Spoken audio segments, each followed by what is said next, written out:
যাদের একটু টাকা পয়সা থাকে তারা যে নিজেকে কি মনে করে আমি নিজেও জানি না। তো যাই হোক, আল্লাহ পাক তাদের হেদায়েত দান করুক। আর সবথেকে বড় কথা হচ্ছে, আজকে আমার মনটা একটু খারাপ ছিল, বাট যে দিনের ভিডিও এটা সেই দিন। তো ভিডিওটা এডিট করতে একটু দেরি হয়ে গিয়েছে, মানে আমি একটু সমস্যার মধ্যে ছিলাম, বা শারীরিক সমস্যা, বা রোজার দিন, বুঝতেই তো পারতেছেন, খারাপ লাগা কিন্তু মাঝে মাঝেই কাজ করে। তো আজকে সেই ভিডিও, মানে ভয়েস দিচ্ছি। এটা হচ্ছে গত এক সপ্তাহ আগেকার মনে হয় ভিডিও, বাট ভয়েস দিতে আমি একদম মানে ভুলে গিয়েছিলাম। তো সেটা নিয়ে আজকে একটু কথা বলবো।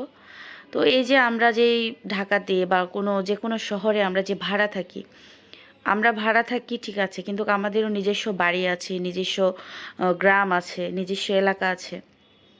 তো সেখানে কিন্তু আমাদেরও একটা থাকে, সম্মান আছে। তো এই যে বাসাওয়ালারা যারা মনে করেন যে আমরা হচ্ছে ভাড়া থাকি, এই জন্য আমাদের কোনো মান সম্মান থাকতে নেই, বা আমাদের হচ্ছে কোনো মানে কিছু থাকতে নেই আর কি। তো টাকা আপনাদেরই আছে, আমাদের নাই। আমরা ফকিন্নি, ফকিন্নি হলে মাসে 10,000 টাকা দিয়ে আপনার ফ্ল্যাটে থাকতাম না। আর এতগুলা কথা বলার কারণ, বা আরও কথা আমার মনের ভিতরে চাপা আছে যে বলতে পারতেছি না। তো এই কথাগুলো বলার কারণ কি জানেন? আমরা গত বছরে এসি কিনেছি। তো একদম টপ ফ্লোরে প্রচণ্ড গরম। হ্যাঁ, এসি কেনার মতো, মানে এসি যে কিনবো কোটি কোটি টাকা ব্যাংক ব্যালেন্স এমনটা না। আসলে আপনাদের ভাইয়া একটা হচ্ছে মানে শৌখিন একটা মানুষ, আর সবথেকে বড় কথা হচ্ছে যেটা প্রয়োজন সেটা করতেই হবে। উনি কিন্তু ওপেন হার্ট সার্জারি করা, ওনার কিন্তু হচ্ছে অনেক রকমের শারীরিক সমস্যা। তো প্রচণ্ড গরম 6 তলাতে, তো যার কারণে এসিটা কেনা হয়েছিল। তো ওর হচ্ছে কাটা জায়গাটা অনেক জ্বালা যন্ত্রণা করতো, এই জন্য এসিটা কিনেছি। তাছাড়া এসি কেনার মতো আমাদের কোনো অ্যাভেলেবিলিটি ছিল না, মানে ছিল ঠিক আছে, কিন্তু অনেক অনেক ব্যাংক ব্যালেন্স করার পর, বা হচ্ছে অনেক টাকা থাকার পর যে একটা মানুষ শৌখিনতা করে, তো সেটা আমাদের না। আমাদের হচ্ছে কথা হচ্ছে আমাদের প্রয়োজন চলতে ফিরতে যা লাগবে সেটা আমরা করবই।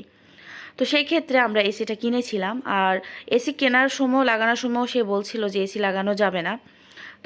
তবুও আপনাদের ভাইয়া জোর করে কিনে নিয়ে এসে লাগাইছে, তো মানুষ কথা বলবেই, এই জন্য লাগানো হয়েছিল। আর আরেকটা কথা হচ্ছে, সেই এসি হচ্ছে এই বছরে সার্ভিসিংয়ের জন্য লোক নিয়ে এসেছি।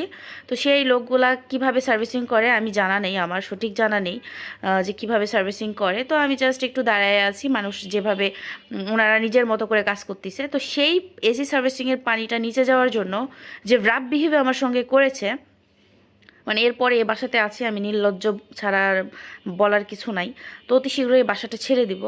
তো জানি না এই মালিক পর্যায়ে যারা আছেন, আমার ভিডিও যারা দেখেন, অবশ্যই এগুলো বিষয়গুলো মানে করে দেখবেন। আমি বলেছি যে আমি জানতাম না ভাইয়া কিভাবে সার্ভিসিং করে, বা হচ্ছে পানি যাবে, আমি আসলে বুঝতে পারি নাই।